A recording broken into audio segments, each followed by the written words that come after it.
What's up everybody, welcome back to a brand new video, and today we are bringing to you Tour de Murrieta Stage 2 P12. Let's get into it. So for this race I had 3 teammates, and our plan kind of was just try and establish a breakaway, and if we could establish a breakaway, try to get as many of us in it. And the other thing was, if it did come down to a sprint, that we would try and lead out and get one of us into a good position and just figure out that based off who had the good legs.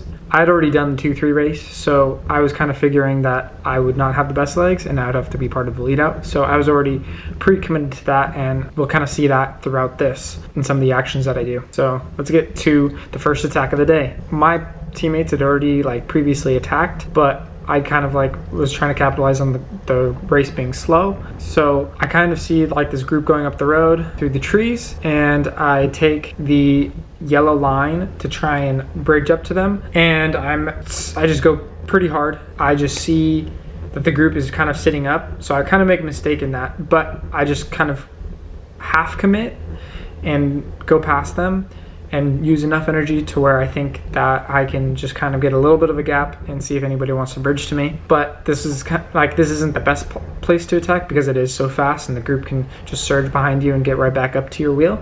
So I was conscious of that, so I didn't want to commit too much energy. Eventually 2 guys bridge up to me, and eventually we kind of sit up a little bit because the group comes back to us and we are caught at that point. So I kind of just sit back and kind of wait for another opportunity to attack.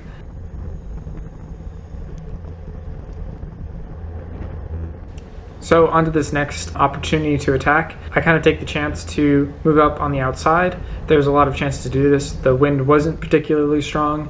It had a little bit of an impact, but not a huge impact. I'm still pretty far back, but I just try and make up as much place as I can through the corner.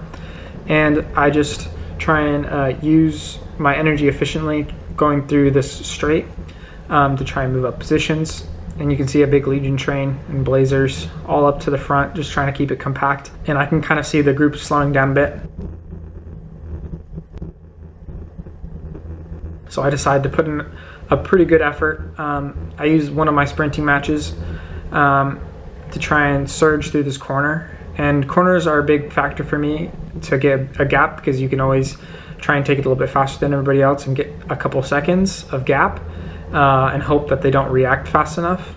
But Legion had a guy on the front and they kind of wanted to bring everything back, so I eventually got brought back anyway. That kind of stopped any chances of me getting away, and I really just kind of waited for the field sprint. But I kind of wanted to do another attack, and I'm kind of moving up to the front right here.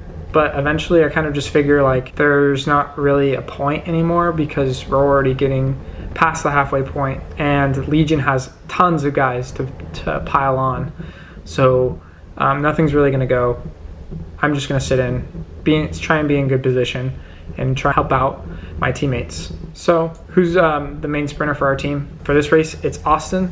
You're going to see him on screen right now. He's in the yellow jersey. So yeah, I'm going to be sprinting leading out for him, and we're going to try and do the best effort that we can to try and get into a good top 10 position. So we get into the final bits of the race. We're trying to be in good position. I kind of just take it onto myself, get ourselves into a good position. So at this current moment, Austin's on my wheel, and we're going to try and move up.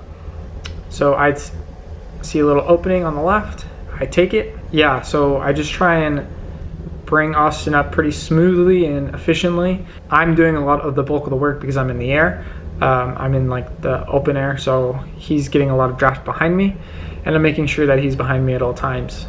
When it's safe, looking behind me when it's safe. So yeah, you can see that I'm not in draft, but I'm just trying to protect him, just trying to keep up to the front through all these fast sections. We want to be up towards the front, because this is with 2 laps to go. So we're getting pretty close at the end. And you can see here, I kind of get passed, luckily by this guy, and he gets me a little bit of a draft through one of the straights.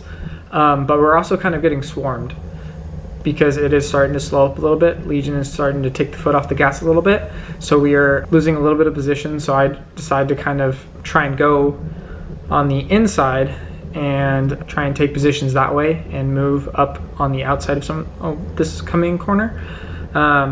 So yeah, I just try and make up as many positions as I can wherever I can, because if you're not moving forward, you're moving back. And that's like the key takeaway to take up on any of these races is if you're not moving forward, you're moving backwards. And that's especially relevant in a lead out where you want your sprinter to be in the best position possible. And you also want him to be on your wheel. So you have to make sure that it's a safe way to get to the front. So we are like pretty boxed in at this point, but we're going to try and do the best. I'm going to try to do the best I can to get in a good position. So I kind of just stay in the wheels and try and save a little bit of energy and move up efficiently. So it's getting pretty dicey, but I kind of take this really aggressive outside line so that I can get into better position through the main straight. But it really helps to do, be aggressive and assertive, but don't be overly aggressive where you're pushing somebody like into where they don't want to be. So always be courteous. And luckily for me, this Blazer guy wants to get up to his train, so he's going at a pretty good pace to try and get up to the front.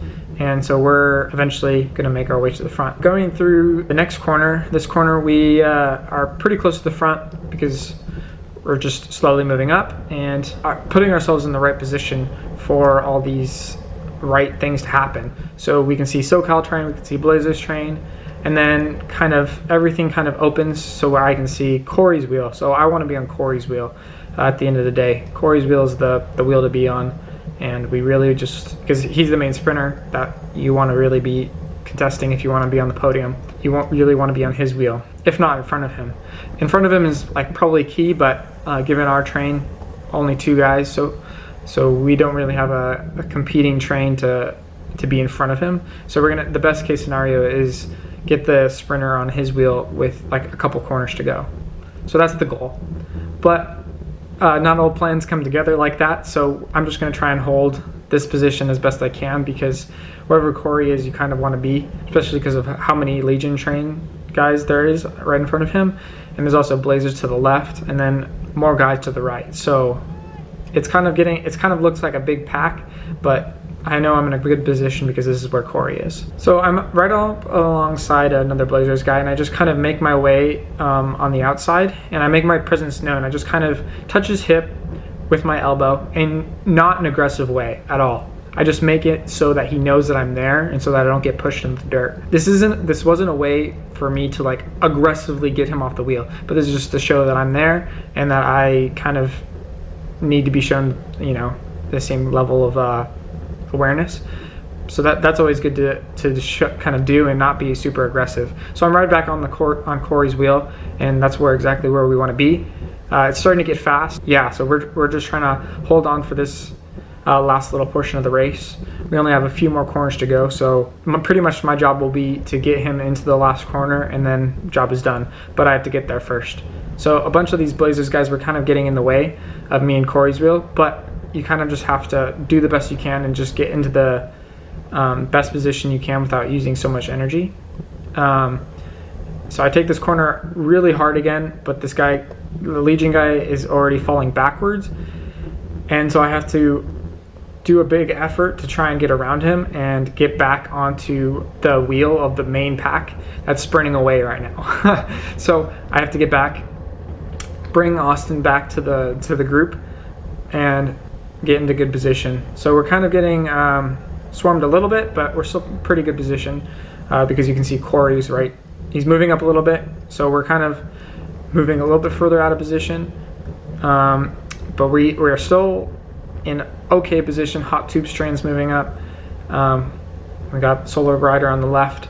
So we're just trying to follow him through kind of the dirty side of the course. And keep moving up so that you're not falling backwards. And this last corner is essential. So these last 2 corners are essential because you really need to take them hard and fast so that you can get a good, strong lead out. Unfortunately, the Blazers guy loses the wheel, and we have to make up a big surge. So this is my big sprint of the day. I had to try and make up the positions for my sprinter, and get back up to the wheel. So I'm just holding onto the wheel as best I can. Yeah, and holding onto hot tubes. And then just do the best effort I can, pull off to the left so that my sprinter can take the inside line. And you can see Austin comes through, takes a second, and sprints to the line. And eventually taking 8th. So yeah, that's how you want to do a lead out at the end of the day. Keep your sprinter in a good position. Be assertive, not super aggressive, and always be talking. He was constantly talking to me the whole time, and that's essential to what you want to do.